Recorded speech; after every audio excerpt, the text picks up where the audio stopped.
Dober dan, lepo pozdravljeni z naše strani. Namen današnje delavnice je, da predstavimo način poročanja. V prvem delu bomo šli skozi dokumentacijo oziroma navodila, ki so potrebna, v katerih je vse jasno zapisano, katera dokazila je potrebno prilagati za posamezen tip stroškov. Se pravi, stroške, ki jih boste zajemali v poročilih, seveda se zahteva zanje neka dokazila. Katera dokazila? Mateja Sulič. Bomo šli skozi ta navodila. Zakaj imam samo Laro destle? Je horo uni izmja Laro? Audio.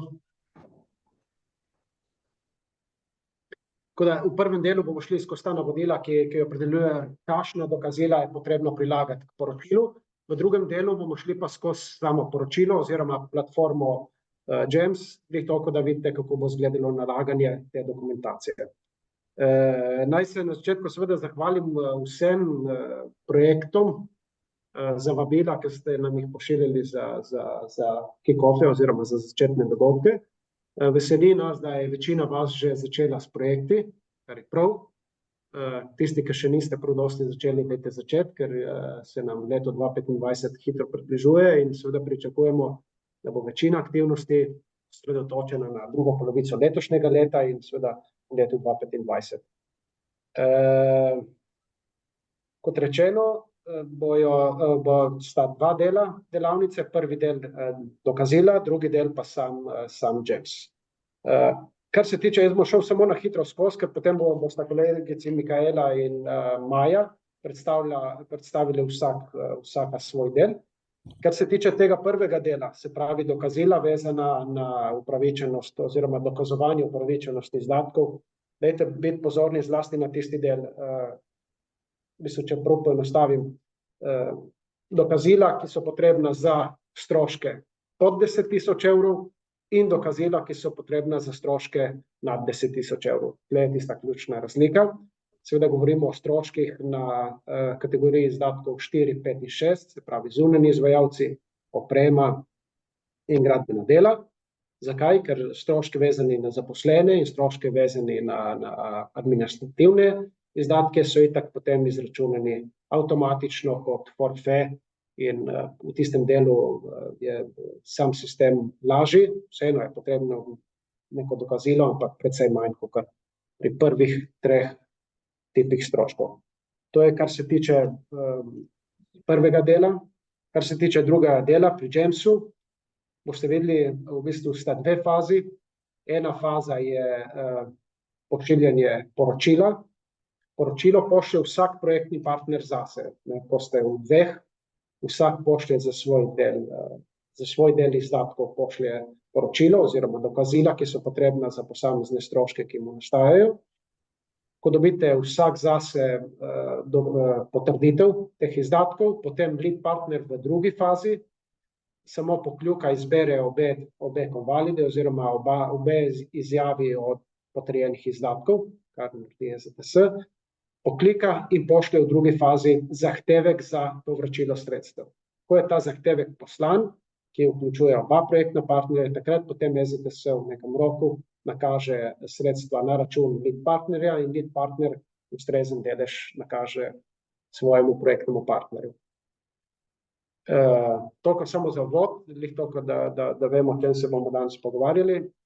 Zdaj bom pa prepustil besedo svojim kolegicam, Mikaeli in Maji. Bomo šli najprej skozi en in drugi del in potem vprašanja. Po vsakem delu odpremo nek zlot za vprašanje, če se strinjate. Hvala lepa. Micaela, izvoli. Hvala, grazie Tommaso. Io parlerò in italiano, così verifichiamo anche se funziona la traduzione. Bom pa govorila italijansko, da preverimo, da deluje tolmačenje tudi v slovenščino. Se Micaela Passon še ne pozna, mislim pa, da smo se že velikokrat videli. V tem prvem delu vam predstavitve, poglejmo, če PowerPoint dela,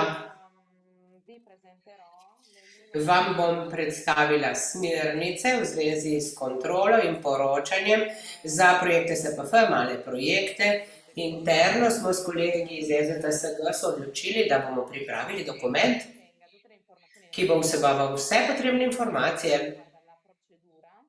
v zvezi s samim postopkom kontrole, kako deluje, skratka, kako bodo delovale te kontrole, ki jih bomo izvajali pri vas, upravičencih, in v zvezi z vašimi poročili, ter vsa dokumentacija bo obravnavana, ki je potrebna za poročanje o izdatkih za projekte SPF EZTSG. Pred enim mesecem smo že imeli delavnico v zvezi z upravičenostjo izdatkov, tako da veste, obveščeni ste že o tem, kateri izdatki so upravičeni, o katerih izdatkih lahko poročate preko platforme GEMS, in v priročniku upravičenosti izdatkov že imate seznam dokumentov, ki jih od vas zahtevamo kot dokazilo za kritje izdatkov. Odločili pa smo se, da izdelamo še ta dokument, s pomočjo katerega bomo nekako zbrali povzetek vseh informacij povezanih samo s poročanjem o izdatkih. Bi kar direktno, na kratko, vam tole pokazala. Za trenutek bomo zapustili tale PowerPoint in vam bom to kar pokazala. Sedaj bi morali to videti, to je dokument. Kakih 10 strani ima kratek dokument. Na hitro si ga bomo pogledali, v prvem delu imamo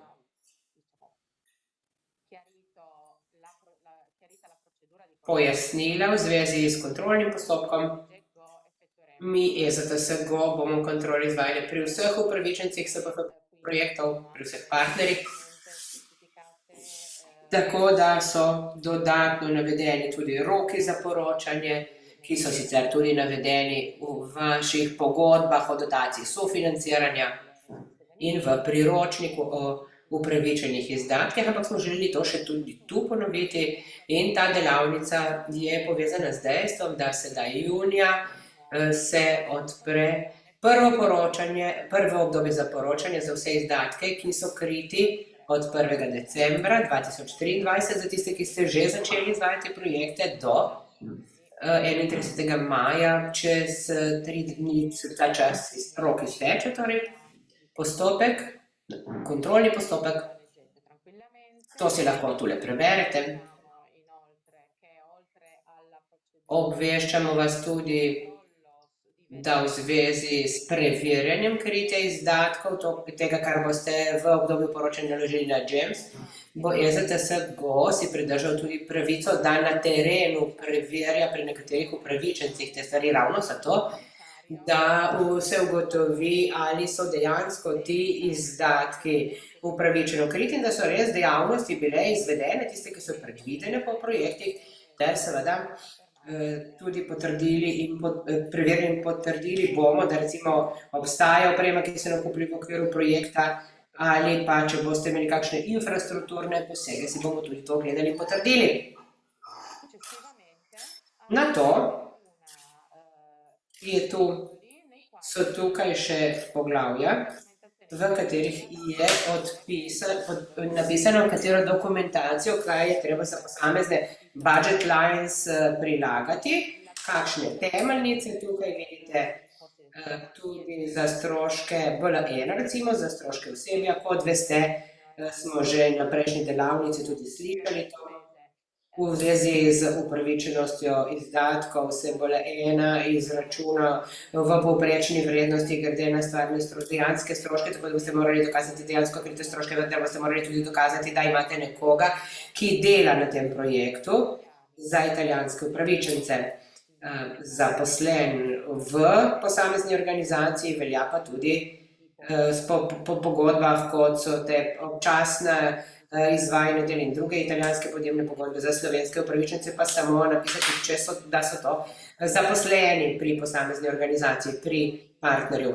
Potem pa za vsako poročilo je zahtevano še kratko poročilo o delu, ki ga je osebje opravilo, tisto, ki je na tem projektu delal v določenem obdobju, tako da pravzaprav tudi nič novega, lahko ste merni, le povzeli smo vse skupaj.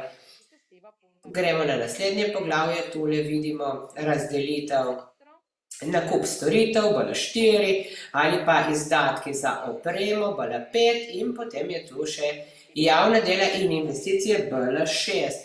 No in tu imate seznam vseh dokumentov, ki se priložijo kot temeljnice in dokazujejo dejansko kritje izdatkov. Kot ste že prej povedali, kot je namestnik direktorja že povedal, imamo tukaj tiste stvari, ki stane do 10.000 evrov ali pa naročila za več, potem je tu obveznost, koliko potrebuješ pač tukaj povpraševanje in potem ponudb, tukaj je ta izjava za nad 10.000, skratka vse ostalo pa je tu na kontrolniku navedeno in še ostali dokumenti, ki so potrebni za potrditev kritja izdatkov. Tako da od 1. junija dalje, ko boste začeli nalagati vse te vaše krite izdatke v sistem GEMS, vam priporočamo, ampak dejansko boste to skoraj morali narediti, da greste korak za korakom po tem dokumentu točno po številkah, da res preverite, ali ste naložili vse potrebne dokumente, ki so tu navedeni v sistem GEMS. Še nekaj, kar bi vam želela povedati v zvezi s samim postopkom naše te kontrole, ki bo izvedena pri poročilih, ki nam jih boste po GEMS-u poslali. EZTS bo ob podpori zunanjih strokovnjakov vzel recimo ta vaša poročila, jih preveril, videl, ali so popolna ta poročila, da so vsi dokumenti, kot so predvideni po teh smernicah, tudi res vsebovani v sistemu. Sicer bo potrebno te dokumente dopolniti, tako da bomo mi na nek način prekinili to fazo kontrole, preverjanja kritja izdatkov in vam bomo poslali prošnjo za dopolnitev, potem, ko boste seveda, no in v tem dokumentu vam bomo dali tudi končni rok, v katerem boste lahko to dopolnili, potem se bo kontrola nadaljevala in se bo v podpori zunanjih kontrolorjev izvedel to preverjanje oziroma bo odobril izdatke, za katere se res ugotovi, da so upravičeni, ker upoštevajo vse pogoje, kot so določeni, tudi v skladu s smernicami. In ko EZTS skupaj s kontrolorji potem preveri, da so dejansko upravičeni izdatki kriti tako, kot mora biti, bo vodilni partner prejel, lahko ponovno vstopil v sistem, v GEMS in bo dal prošnjo za izplačilo povračila stroškov. In potem bomo pri nas na EZTS to prijeli in potem bomo lahko izplačali oziroma povrnili krite izdatke. Mislim, da bi to bilo zaenkrat dovolj, ne bi želela bolj podrobno opisovati stvari, pa vse dokumentacije, kaj vse je potrebno, kaj vse bomo zahtevali. V sistemu DAS to imate vse navedeno v tem dokumentu in tudi sicer smo to že na kratko si pogledali na predhodnih delavnicah, ki so bile namenjene ravno poročanju izdatkih in kritju stroškov. Če je še karkoli, kakšno vprašanje, nas seveda lahko vprašate kar sedaj, vam damo kakšno minuto za to, nekaj časa, če je kakšno vprašanje na to temo. Sicer pa smo vam na voljo z našimi kontakti. Tukaj imamo tako celoten seznam teh informacij. To so pač smernice o poročanju o izdatkih. Hvala za vašo pozornost. Besedo bi kar pustila vam, če je kakšno vprašanje, sicer gremo lahko na drugo fazo današnje delavnice povezano z samo uporabo platforme GEMS za poročanje, kako se dejansko naloži podatke in vso dokumentacijo. Za vse izdatke, ki ste jih krili. Rad bi nekaj vprašal, ali lahko, seveda. Sem iz Gorice. Tega dokumenta še ne poznam. Zato bom vprašal in upam, da bo še komu koristilo to. Poročanje o izdatkih. Ali moramo poročati tudi, če še nismo krili izdatkov? Hvala za vprašanje. Dejansko je dokument popolna novost, pripravili smo ga za podporo prvemu poročanju izdatkov, ki se začne 1. junija in ni še objavljeno to, niti še na naši spletni strani, objavili bomo danes, takoj po delavnici in tam boste našli vse dokumente s posameznimi prilogami. Kar pa se tiče vprašanja vašega, poročanja o izdatkih dejansko se dajo za stroške kritov v določenem referenčnem obdobju. Če nek projekt se je začel maja, pa niste še krili nobenih izdatkov do 31. maja, potem ni treba poročati o izdatkih. In boste imeli naslednje obdobje za poročanje o izdatkih, ki pa se odpre od 1. julija do 31. decembra. In še zadnje vprašanje prej, naprimer, ste rekli, da izdatki za osebje se določijo v odstotki glede na ostale stroške. Govorili ste o eni osebi, ki dela na projektu. Odstotek, vemo, da je 20% tak. Ampak ja, lahko več kot ena oseba dela na projektu. Ja, absolutno da. Potrdim, lahko je tudi več oseb, ki izvajajo aktivnosti pri projektu, pri čemer pa se nič ne spremeni. Odstotek je še vedno 20% pač od vseh ostalih izdatkov, izračunano na druge krite izdatke in toliko lahko stroškov za osebje. Po drugih stroškovnih postavkah se sešteje in 20% tega gre na osebje. Še eno vprašanje, lepo pozdravljeni. Govorili smo že o tem, pa nismo še imeli dokončnega odgovora. Za občasno izvajanje storitev, recimo, če se je to naredilo v maju, F24 se plača v juniju izven prvega obdobja. Ali to vseeno vse ustavimo v drugo obdobje za poročanje, čeprav je aktivnost bila izvedena še v prvem, ali to drži? Ja, izdatki, ki jih predložite v tem obdobju, mora biti popolne, z vso spremljajočo dokumentacijo. Torej, izdatek mora biti dejansko krit v celoti. Tako vse prispevke, kot sam strošek, vse to mora biti že krito, pri tem pa velja razlikovati, ker občasno izvajanje storitev pa spadajo v BL1, v tem primeru pa gre v BL4. Hvala.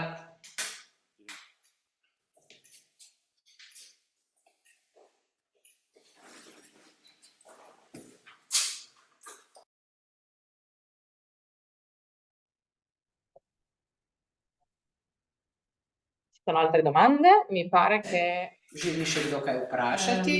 Ja. Pravkar v četu. Spoštovani, malo vprašanje glede stroška zunanjih izvajalcev preko študentskega servisa. Dokument, naročilo in predračun s strani študentskega servisa mi ni poznan.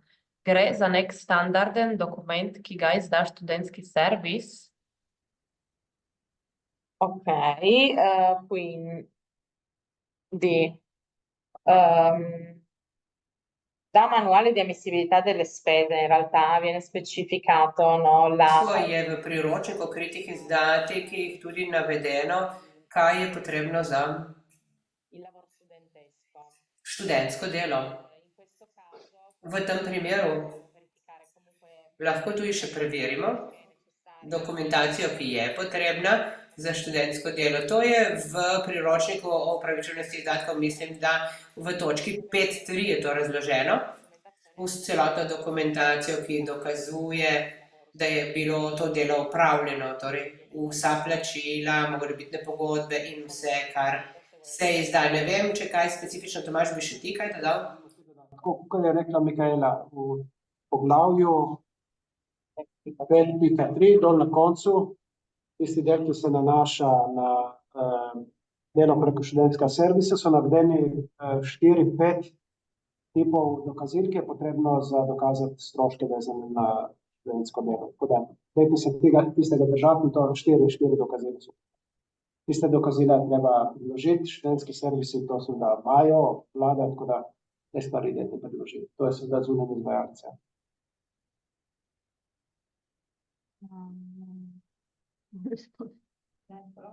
Possiamo fare una domanda? Non ti sente da là. Lahko še nekaj vprašamo, izvolite. Ho alzato la mano qui il comune di Ronchi. Sem občina Ronke, samo krajše pojasnilo, če je možno v zvezi s poročanjem o izdatkih. Kolega prej je vprašal, da če ni izdatkov, ali je treba kljub temu kaj narediti. Jaz, če sem prav prebrala, je menda bilo treba tudi poročilo dati o opravljenih aktivnostih in tisto za osebje, tudi če ni izdatkov, ali dejansko ni treba narediti čisto nič, ne skriv izdatkov. Kar se tiče poročanja o osebju, če niste krili nobenih izdatkov na BL4, BL5, BL6, na teh budget lines, se tudi ne izračuna teh 20% vezanih na osebje. Zato ni treba, da bi predložili poročilo o aktivnosti osebja, če itak ni odstotkov, s katerimi bi se to osebje krilo. Ker izdatkov ni bilo, torej tudi nimate tega deleža 20%. Ok, sì, scusate, c'è stato un attimo di... per quanto quindi in realtà tutte le rendicontazioni sono legate all'effettivo aver sostenuto delle spese. Krite izdatke. Tako, to interno linijo v ZTS-ju smo tudi že določili in tiče se, recimo, gre od trenutka, ko začnete izvajati nek projekt. Če ni nek projekt dejansko se začel, maja in imate mesec aktivnosti, ter niste krili še nobenih izdatkov, potem seveda ni treba dati poročila, ker ni nobenih kritih izdatkov. Če pa se je vaš projekt dejansko začel 1. januarja in v vseh teh mesecih še niste krili nobenih izdatkov, potem bi pa, mislim, da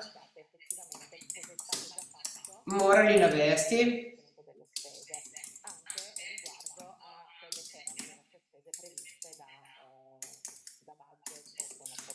glede na to, katere so bile pač te vaše postavke predvidene v sredstvih za posamezen projekt. Sem odgovorila dovolj jasno, so še kakšne vprašanja? Še eno vprašanje, ki je... Ok, ne, mi smo že dobili odgovor z chatom. Ok, bene, quindi se vi viene in mente qualcos'altro, magari ci sarà un ulteriore tempo, un ulteriore spazio a fine... Če se spomnite še česa, po zaključku delavnice še čas, da kaj vprašate, sedaj bi dala pa besedo kar naprej za ta bolj tehnični del v zvezi z uporabo platforme GEMS. Maja Radovanovič bo to razložila.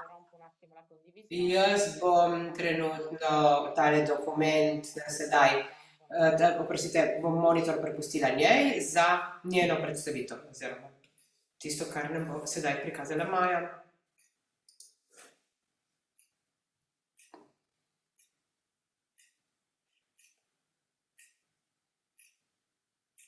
Ja, pozdravljeni. Jaz bom govorila v slovenščini, ker mi bo tako lažje. Upam, da se slišimo. Zdaj Mikaela predstavlja prvi del, kaj je treba nalagati, ta drugi del je pa bolj namenjen, kako se nalaga. In sicer poročila se nalagajo preko istega sistema GEMS, na katerem ste oddali tudi prijavnico, projektno prijavnico, in kjer se tudi vodi celotna vaša prijavnica in potek projekta na samem sistemu. Zdaj, tukaj je, kot smo poudarili že na različnih delavnicah, ko ste se vpisovali, ko ste vaše projekte šele prijavljali, dajte vedno paziti, da ste na sistemu GEMS od EZTS-ja, se pravi ta, ki mora izgledati tako z logotom malih projektov, sklada malih projektov. Link dobite na spletni strani, bomo potem tudi naredili cel postopek prav prijave iz naše spletne strani, da vam bo lažje. Zdaj, kot smo rekli, poročilo se nalaga na sistem GEMS in sistem GEMS je enak, oziroma baza je ločena, ampak potek, kako se poročilo nalaga, je enak kot tistemu od programa Italija-Slovenija. Zato bi vam jaz kot pomoč dala tudi, ta predstavitev bo tudi objavljena, tako da boste lahko tudi te pomožne linke vse našli na naši spletni strani. Program je naredil video priročnike in pa tudi pisne priročnike za ta postopek nalaganja poročila, ki ga bomo mi danes skupaj predelali. In sicer tukaj sem jaz dala par povezav, ki vas vodijo direktno na različne videe, ki jih lahko najdete, in sicer video 4 in video 5 sta tista dva, ki sta zanimiva za vas, ko dajete poročilo, no? Potem pa, kot so omenili tudi že Tomaž in Mikaela, poročanje je sestavljeno v 2 korakih, se pravi, prvo je oddaja poročila in ko vam kontrolorji EZTS-ja enkrat poročilo odobrijo, vi naredite potem zahtevek za povračilo sredstev. Tej videi vam lahko pomagajo pri izpolnjevanju, mi bomo pa zdaj šli prav na izpolnjevanje enega poročila. Zdaj, da preklopim isti ekran. Se pravi, smo... Okay. Na naši spletni strani pod zavihek SPF najdete razdelek GEMS, isti postopek, kot ko ste prijavljali vaše projekte, in tukaj imate link, na ta način res ne morete faliti, da pridete na napačno platformo, s katerim dostopate do strani.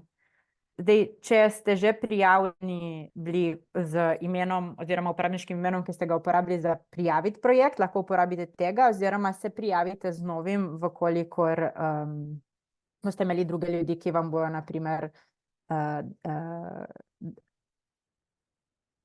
nalagali poročilo.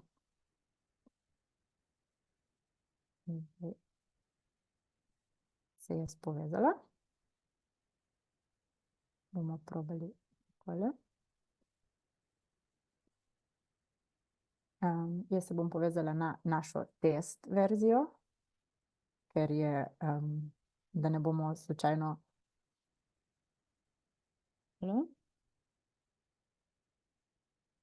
Takole.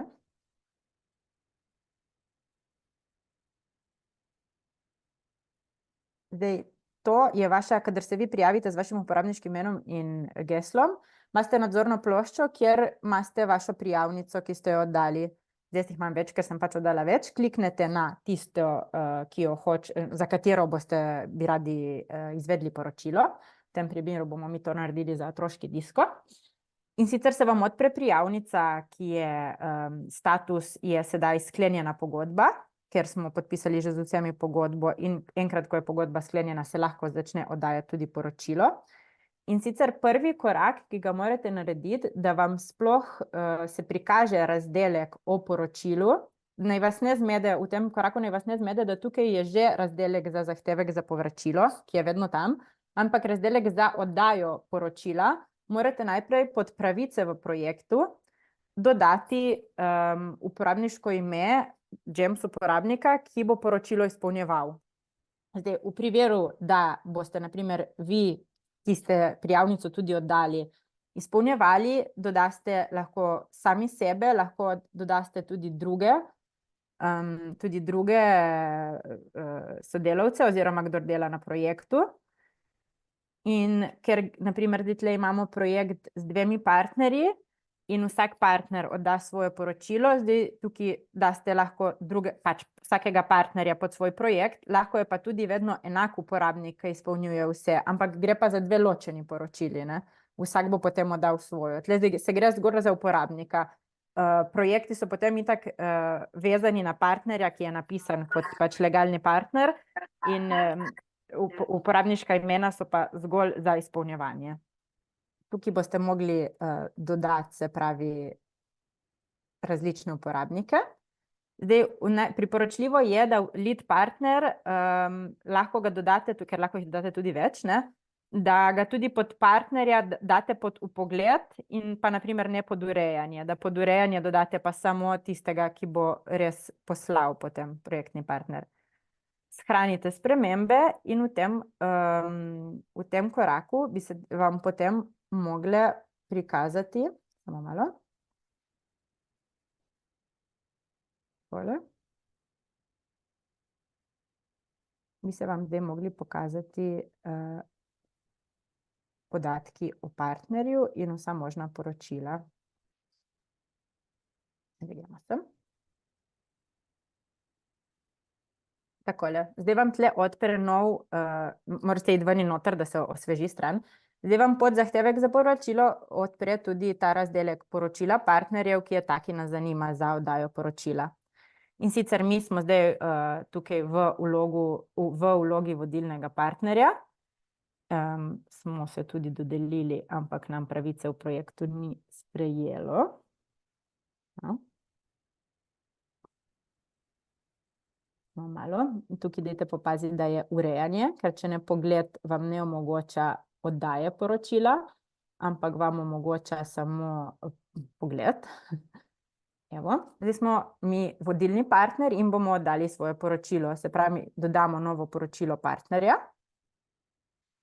In imamo različne zavihke, ki jih je treba do konca izpolniti. Zelo podoben postopek kot pri prijavi samega projekta. Se pravi, Gems deluje po istem sistemu, tako da imate zdaj že nekaj izkušenj z njim. Zdaj tukaj glede datuma začetka obdobja poročanja, če se je na primer vaš projekt začel že novembra in je to prvo poročanje, ki ga boste imeli, da ste tukaj kot obdobje poročanja drugo. Se pravi, bi mogli eno obdobje že poročati in da ste direktno na tisto obdobje poročanja, v katerem je vaš projekt sedaj. Datume da ste pa pač pravilne, se pravi od začetka stroškov do 31. maja, ki je pač zdajšnje. Te deli, ki so, se pravi prvi deli poročila, so opisni, v katerem opišete aktivnosti, sproti ne pozabiti shranjevati, seveda. In spet so vsi opisni. Če imate različne delovne pakete, morate opisati, kaj je bilo v sklopu delovnih paketov narejeno, kako so bile izvedene aktivnosti, če imate kakšne priloge, naprimer action plane, ki so bili izvedeni, oziroma grafike, karkoli je bilo narejeno v sklopu projekta, jih smiselno po aktivnostih. To, kar se prikazuje, je vaša prijavnica. V bistvu to, kar ste vi izpolnili v prijavnico, se vam bo zdaj v poročilu odprlo, da boste lahko sproti vnašali, kaj je bilo v sklopu aktivnosti, ki ste jih predvideli narejeno. Tudi tukaj je treba vse, kot v prijavnici, vnašati v slovenščini in v italijanščini. In kot sem rekla, prvi del je zgolj opisen. Potem pa gremo na drugi del, ki je tudi bolj povezan s tem, kar je predstavila Mikaela, in sicer izdatki. Najprej dodamo javna naročila in sicer, naprimer, zdaj tle bomo imeli primer, da smo imeli naročilo neke opreme in pač damo ime, predmet pogodbe. Zdaj to izpolnite spet pač s podatki od pogodbe, ki jih imate. Upišete znesek. Jaz bom zdaj samo indikativno enega izpolnila zaradi tega, da bomo imeli primer. Pomembno je, da tukaj kot predmet pogodbe opišete in referenčno številko napišete nekaj, kar boste potem, da bo razvidno, kaj hočete povedati, ker boste potem javno naročilo v seznamu izdatkov, ki je naslednji zavihek, mogli povezati s tem računom. Se pravi, tukaj dodamo naročilo. Tako. Datum pogodbe mora seveda biti pred samim poročilom. In potem tukaj dodate dodatne informacije, ukolikor ima vaša pogodba podizvajalska dela, oziroma naložite priloge, se pravi vso razpisno dokumentacijo, dajo naročila, povpraševanje, naložite tukaj pod priloge k samemu naročilu. Tako, zdaj smo ustvarili naročilo in gremo naprej na seznam izdatkov. V seznamu izdatkov pa nalagamo same račune oziroma stroške, ki ste jih vi imeli. Izberemo kategorijo stroškov. Zdaj, mi smo tam izbrali, se pravi, smo imeli eno javno naročilo, ko smo mu dali ime oprema, se pravi, bomo to vezali na BL5. Zdaj, tukaj, vkolikor ima vaš projekt, na primer, samo stroške zunanjih strokovnjakov in opreme, vam pokaže samo te dve. Če pa ima vaš projekt tudi stroške za infrastrukturo, vam kaže tudi 6. Kar se tiče BL1 in BL2, se pravi, stroške zaposlenih in administracije, jih ne nalagate, ker niso vodeni kot realni stroški, jih ne nalagate pod seznam izdatkov, ampak vse, kar se tiče, se pravi, v prvem poročilu, na primer za zaposlene date pogodbo o zaposlitvi oziroma pogodbo o zaposlitvi, jih naložite kot priloge k poročilu, ne pa kot tukaj kot dejanski strošek. Tukaj nalagate samo dejanske stroške, ki jih lahko tudi vežete potem na javna naročila, ki ste jih predtem shranili v razdelku javna naročila. Se pravi, dodamo javno naročilo, na primer v primeru javnega naročila, mi smo tam dali, da smo imeli strošek javnega naročila 1000 evrov, kupili smo opremo, na primer stolice, damo predmet pogodbe in tukaj kot predmet pogodbe se nam odprejo vsa javna naročila, ki smo jih mi tukaj dodali. V tem primeru, se pravi, mi smo imeli račun, ki je vezan na pogodbo oziroma naročilo adresature, stroški, ki smo jih imeli. Vpišemo našo notranjo referenčno število, lahko je 1, se pravi isto kot tisto, ki je bilo v javnem naročilu. Napišemo vse podatke, ki jih dobimo na računu. Spet datum izdaje računa in tudi datum izplačila morajo biti pred 31.5. oziroma v primeru drugega poročanja pred 31. novembrom. Na kratko opišemo in komentiramo, zakaj se je račun šel. Tukaj lahko kar je najlažje, če uporabite opis in komentar, ki ste ga tudi v vašem projektnem budžetu v sami prijavnici vnesli, ker je na ta način bolj razvidno, in pa vnesete same zneske in če imate tudi DDV. Ko enkrat shranite, se vam bo na desno ponudil tudi zavihek naloži datoteke.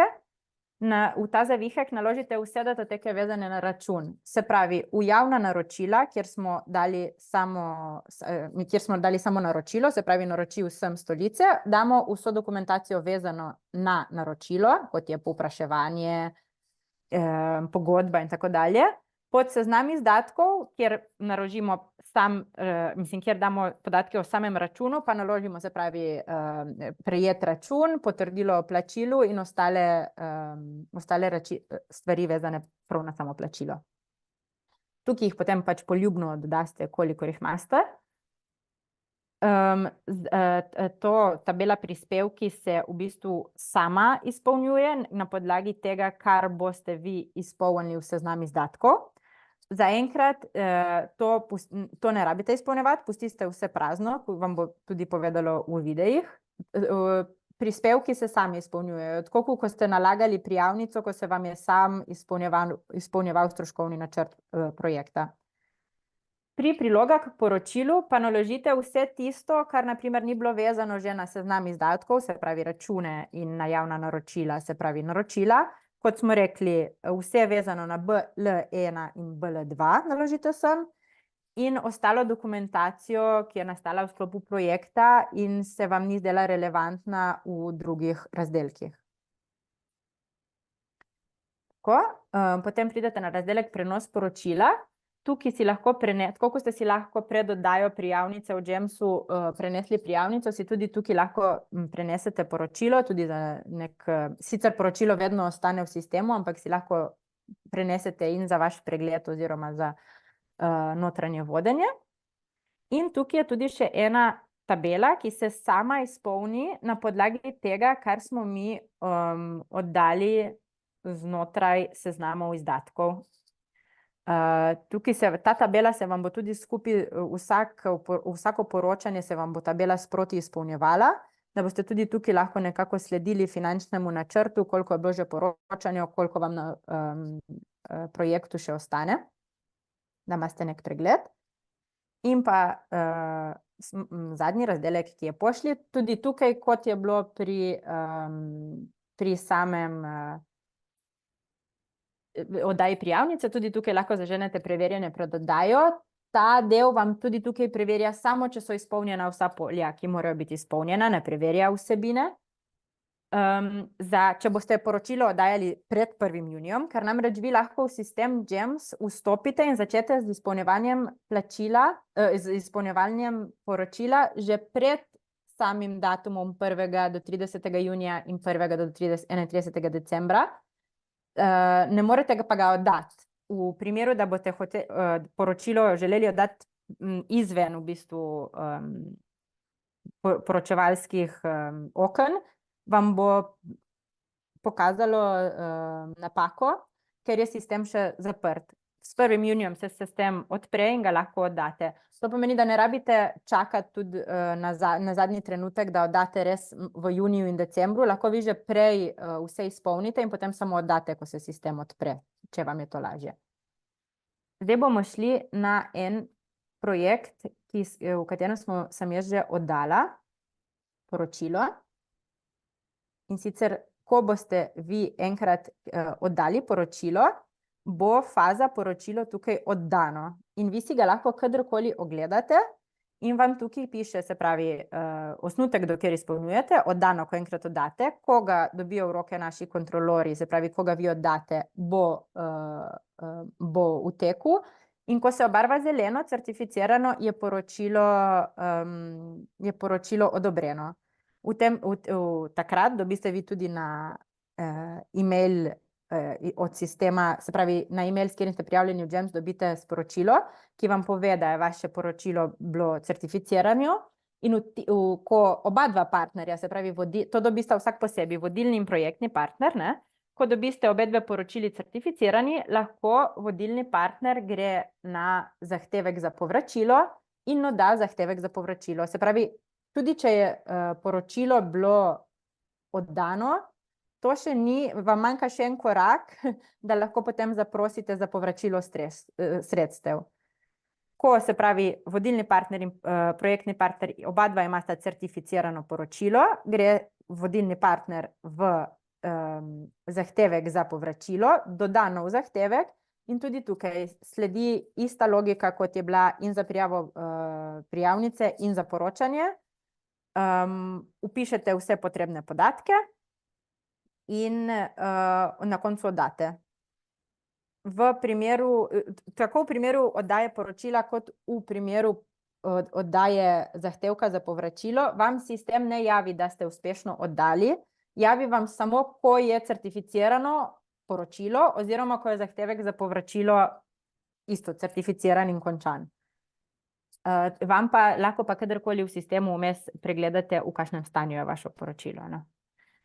Tako da to je to. Se pravi, vodilni partner in projektni partner izpolnita vsak svoje poročilo, ga oddata, ko ga enkrat certificirajo naši kontrolori in dobite o tem sporočilo na e-mail, lahko vodilni partner odda zahtevek za povračilo. Tako, zdaj kot postopek samega poročanja bi to bilo to. Maia, Ja. se puoi andare un po' velocemente anche per la parte italiana, Ali giusto lahko per vedere hitro le greš tudi za schermate, italijansko, perché Seveda. ci v dicono che c'è italijanščini, stato difficile un po' ker ne morejo seguire. slediti temu, če se to dogaja na slovenski strani? Certo, vado anche in italiano come lingua perché mi sarà più facile. Dobro, bom šla tudi v italijanščini. V Allora, bistvu bo tudi meni lažje. quello. Eccoci. No, dobbiamo andare, adesso noi andiamo nella versione test, ma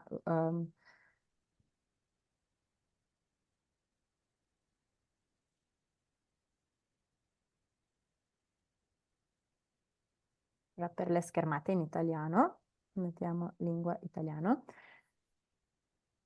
Allora, scegliete la vostra istanza per la quale volete Izberete. rendicontare. Pač točko, za katero hočete poročati, vaš projekt. Noi andiamo in questa che ho già precompilato. To sem že prej enkrat izpolnila, tako da bom šla sem. Come detto prima, Kot že rečeno, che vi si apra la sezione rendiconto če dei se partner, vam odpre cioè che proprio stran za diventa poročanje, visibile, dovete prima fare i če privilegi pa del tega progetto. ni vidite, morate iti v dodelitev dostopa za projekt, pač uporabnike, katere dostope imajo, greste in rečete, da ste vodilni partner, to pomeni, da si morate dodeliti vse možne dostope. Ok? Quando una volta assegnati Ko i ste privilegi del dodelili progetto, privilegij oziroma pravice dostopa si za aprirà projekta, se vam odpre rendiconti dei partner, che sono poročanje anche qua partnerjev. divisi. Ogni Tukaj je partner ločeno, ker emette un vsak rendiconto per la partner parte sua. zase poroča. Eccoci. In questo caso il V tem lead primeru partner aggiunge un nuovo rendiconto, vodilni partner doda novo, compila poročilo. tutte le schede necessarie. izpolni vse posamezne zavihke. Come abbiamo detto già prima in sloveno, siccome In slovenščini alcuni dei sem to že vostri povedala, progetti ker sono imate pač iniziati določene già a novembre, projekte, ki so se začeli že novembra, mettete per esempio periodo 2, perché questo sarebbe già il periodo 2. Mettete sempre il periodo, vedno izberete drugo obdobje, quello che è attuale, anche se il primo tudi magari non è stato ancora trenutno obdobje, tudi fatto, mettete quello attuale. če niste še zaključili, vsekakor v vsakem primeru izberete sedanji obdobje poročanja. Ok. La prima parte è descrittiva, è collegata alla vostra Prvi del scheda je progettuale, opisen come voi l'avete compilata. in se Inserite navezuje na dentro vašo prijavnico, tako kot ste jo izpolnili. sì. Inserite dentro le Vnesete varie descrizioni e i documenti posamezne allegati, per opise, esempio action naložite plan, se avete fatto dokumente, studi, eccetera. kak akcijski načrt, če ste ali neke študije, če ste jih naredili. E dopo abbiamo le due sezioni, appalti pubblici, elenco delle spese, In che sono potem quelle imamo te presentate zavihke, anche da Micaela, che javne sono naročile in i costi seznam sostenuti. stroškov, to je že omenila Michaela. Per tutti i costi sostenuti, Kateri so voi izdatki, prima ki ste jih imeli, za vse si deve izdatke aggiungere l'appalto najprej e tutti i dati relativi dodate, all'appalto kateri javni razpis je bil in vse podatke o tem javnem razpisu e anche tutti gli allegati collegati in a questo tudi appalto vse pubblico. priloge, ki so povezane s tem razpisom. Mentre per l'elenco delle spese Kar pa zadeva inserite seznam izdatkov, direttamente le spese sostenute vnašate izdatke, ki ste jih imeli, e le dovete collegare ampak jih morate all'appalto povezati pubblico s che avete inserito posameznim prima. javnim naročilom, ki ste ga vnesli že prej. E dovete metterlo in base ai BL che avete In previsto to nel ga vostro budget del vnašate na progetto. osnovu teh BL-ov, ki ste jih predvideli v svojem finančnem načrtu. Quanto riguarda i BL1 e BL2, Za BL1 in gli BL2 allegati so tam priloge, vengono caricati in ambito dei allegati al rendiconto qui se e non priloge nell'elenco delle nalagajo v spese. okviru Perché prilog. nell'elenco delle spese possono essere scelte solo le spese che sono prilog quelle k effettivamente celotnemu sostenute e poročilu. che vengono Dejansko pa calcolate. se v izdatkih poroča samo o realnih izdatkih, ki se obračunajo posamično. Una volta inseriti tutti Ko i ste vnesli dati della vse spesa podatke glede izdatkov e salvati, si in jih apre, hranili, mettiamo, ecco,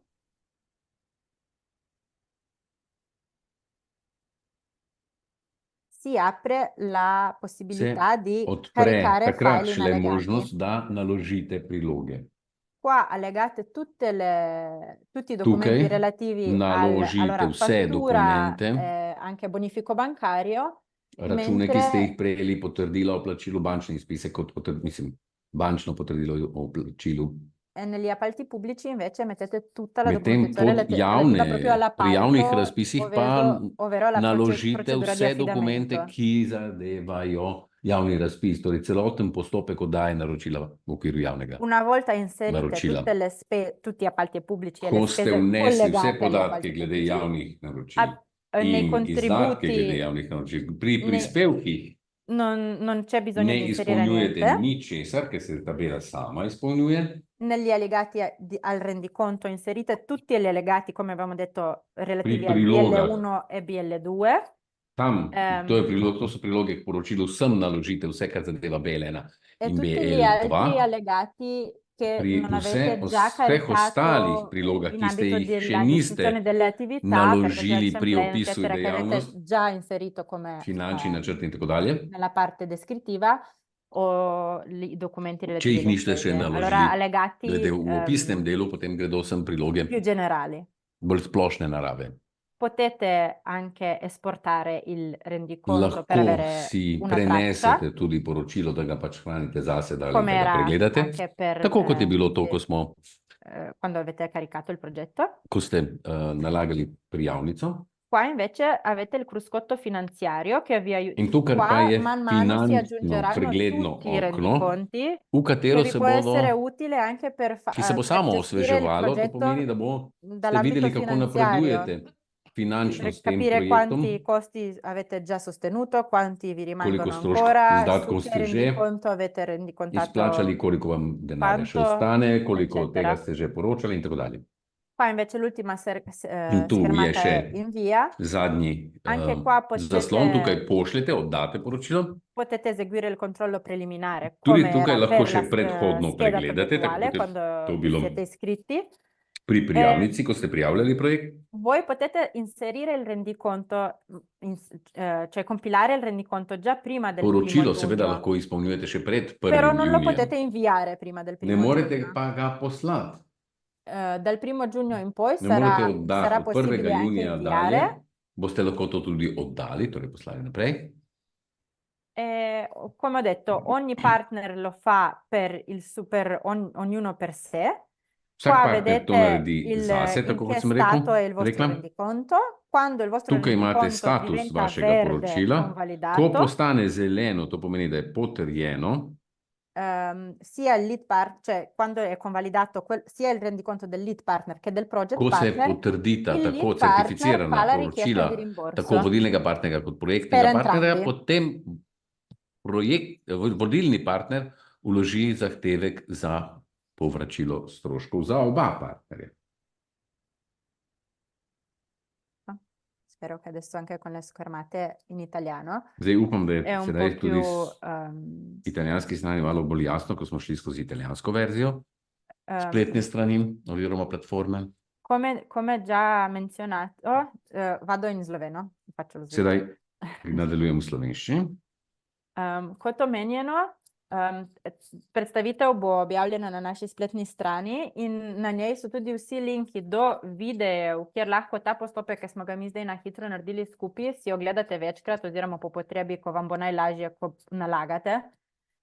In imate posnetke tako v slovenščini kot v italijanščini, za vsak korak posebej. Za kakršnakoli dodatna vprašanja smo vedno na voljo, pač tudi tako na mailu kot na telefonu. Najbolj pomembno je, da pazite, da je pravilni GEMS, da je GEMS od EZTS-ja, da se ne zgodi, da boste izpolnili vse in potem slučajno ne bo pravi sistem. In mislim, da ta priročnik in videi vam res lahko dosti pomagajo pri samem izpolnjevanju, glede tehnične plati, prav kaj poklikati, kam poklikati in tako dalje. Tako da to je iz moje strani to. Če je kakršnokoli vprašanje. Allora, Maja, abbiamo una domanda. Buongiorno, tutta la rendicontazione va fatta in doppia lingua? Anche la relazione sull'attività svolta va tradotta? Vse poročanje je treba vedno v obeh jezikih, torej moramo dati prevesti? Tako kot je bilo pri projektni prijavnici, gre za projekte programa Italija-Slovenija in vsi morajo biti dvojezični, tako kot je bila prijavnica v italijanščini in slovenščini, so tudi vsa poročanja in tudi vsi zahtevki za povračilo stroškov, vsi v italijanščini in slovenščini. Super. Vprašanje vezano na zavihek javna naročila. Je potrebno upisati podatke in naložiti dokumentacijo tudi za vrednosti pod 10.000?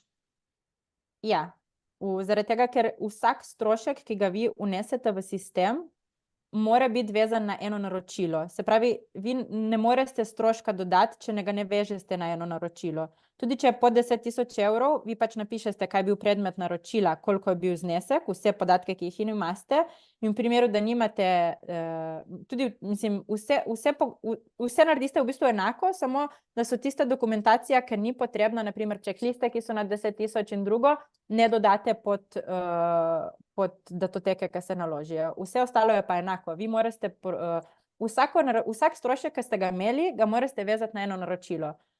Lahko tudi v naročilu je to pol samo zaznamek o preverjanju cen na trgu in pač njihov odgovor in pač vedno naročite na podlagi nekega predračuna oziroma na podlagi nekega dokumenta in to vedno dodate v to sekcijo. Drugače ne boste mogli računa vezati na nič, ne.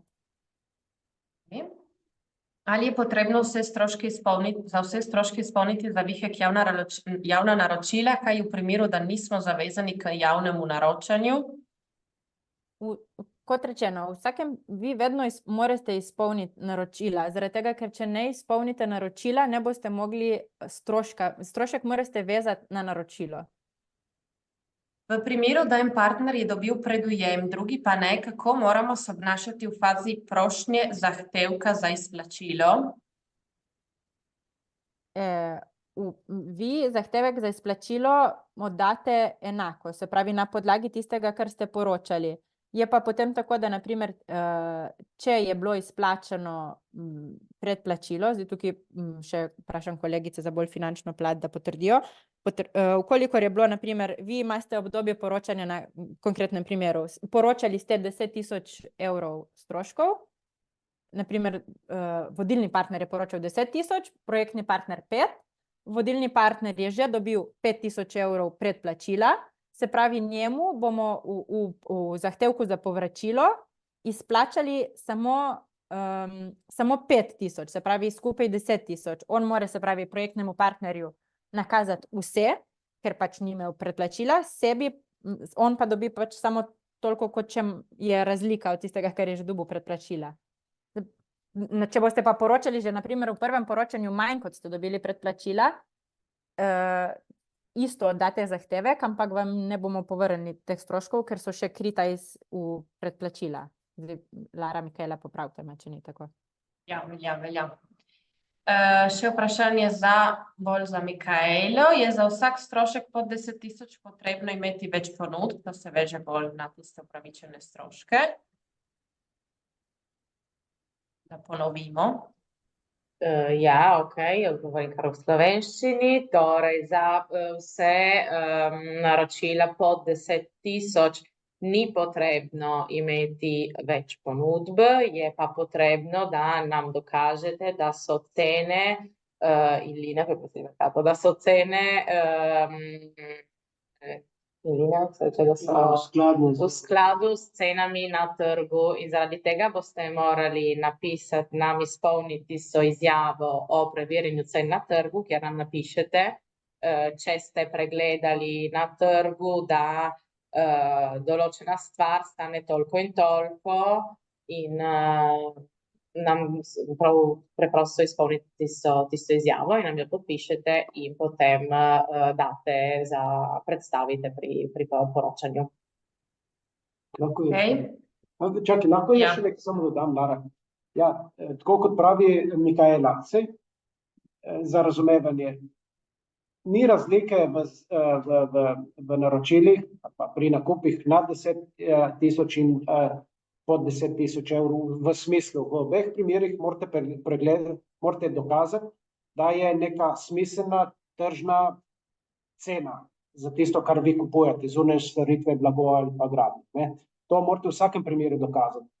Razlika je v tem, da v primeru, ko je znesek pod 10.000 evrov, vam ni potrebno prilagati prejetih ponudb. V primeru, ko je naročilo nad 10.000 evrov, pa se zahteva, da se priložijo tudi ponudbe, ki ste jih prejeli s strani različnih ponudnikov. Vi morate na najmanj 3 naslove poslati prošnjo za ponudbe in tiste ponudbe pregledati in v primeru, ko je nad 20.000 evrov, tiste ponudbe tudi priložiti na 10.000 evrov. Tiste ponudbe priložiti tudi samemu poročilu. Ok, če račun, ki je bil izdan konec maja in s strani naše organizacije še ni bil plačan do 1.6., potem se ta izdatek ne da v poročilo, velja, se bo dalo naslednje poročilo. Tako je. Ali mora biti v pogodbi o zaposlitvi zapisano, da zaposlen dela na projektu, težko, če je zaposlen že več let, ali mora v tem primeru naša organizacija samo opisati obseg dela tega delavca, dela, kot govori Mikaela, kjer piše, kaj se nalaga za osebje. V tem primeru, če oseba že zaposlena, se ali uredi sklep, s katerim je oseba v nekem procentu razporejena na projekt, ali aneks k pogodbi, ki ga ima oseba, ali nek drugi akt, s katerim je izkazano, da oseba je razporejena v nekem procentu na delo na projektu.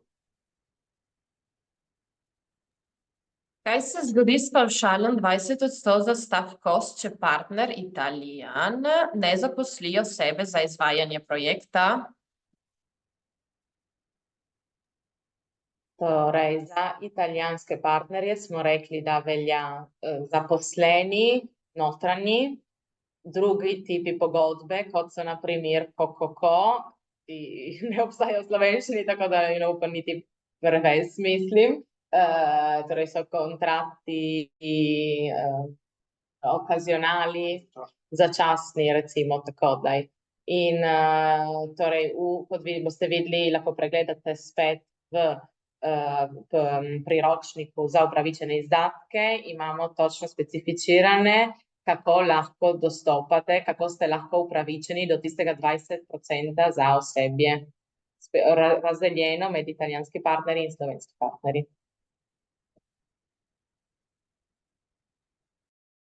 Pri javnih naročilih naj bi navedli naziv pogodbe. Je lahko to opis storitve? Kaj pa referenčna številka, če nimamo sklenjene pogodbe za zunanjega izvajalca za na primer 500 evrov?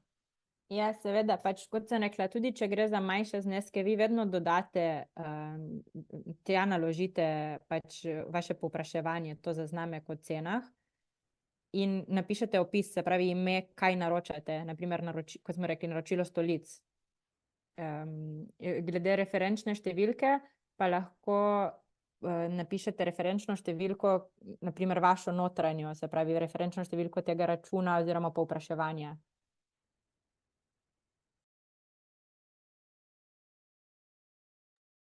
Okay, v chatu nimamo drugih vprašanj, če ima še kdo se opogumi.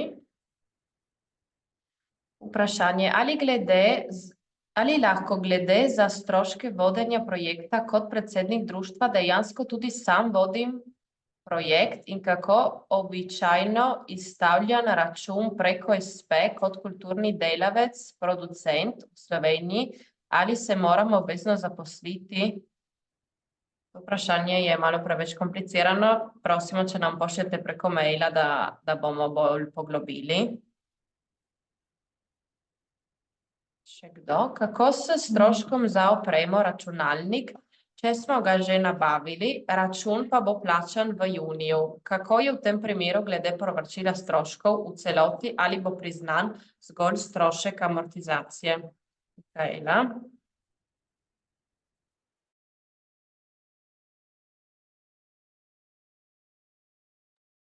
Kar se tiče računalnikov in opreme nasploh, dajte si dobro prebrati o tistih navodilih o upravičenih izdatkih. Če so računalniki zgolj v podporo izvajanju projekta, se pravi, v tem niso cilj samega projekta, je upravičen na projektu višina amortizacije računalnika na projektu. Za čas, ko ste ga vi prevzeli in ko ste ga v svojih knjigah začeli voditi samo amortizacijo. Zdaj, če vi pravite, da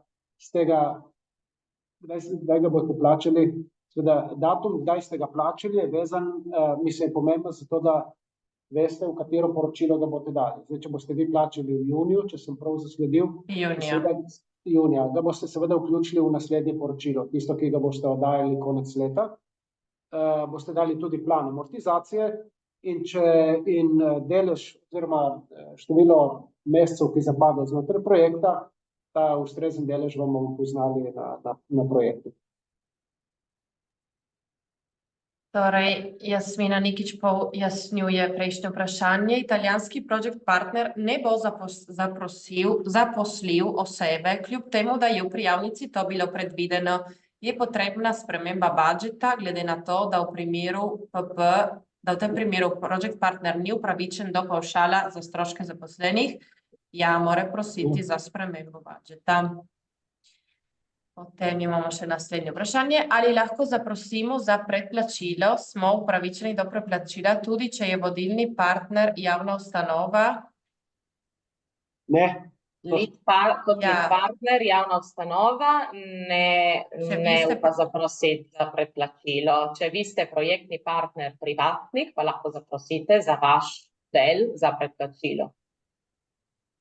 Da bo jasni, do predplačila so upravičeni zasebni subjekti. Javni subjekt, ne glede na vlogo, ki jo opravljajo projekt. Javni partnerji, ne glede na vlogo, ki jo opravljajo na projektu, niso upravičeni do predplačila.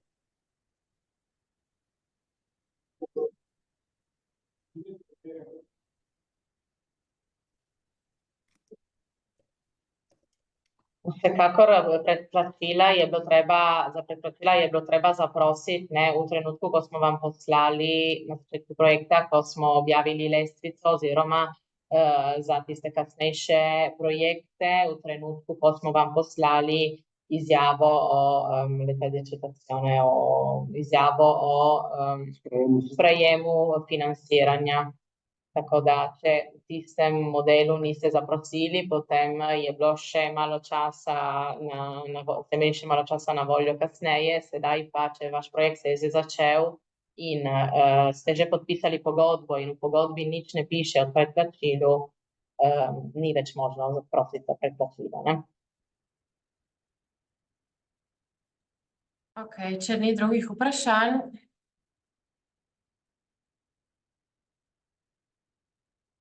Lahko se poslovimo. Super. Najlepša hvala vsem. Super. Dan. Najlepša hvala, lep dan. Hvala, nasvidenje. Najlepša hvala, nasvidenje. Nasvidenje. Hvala, nasvidenja.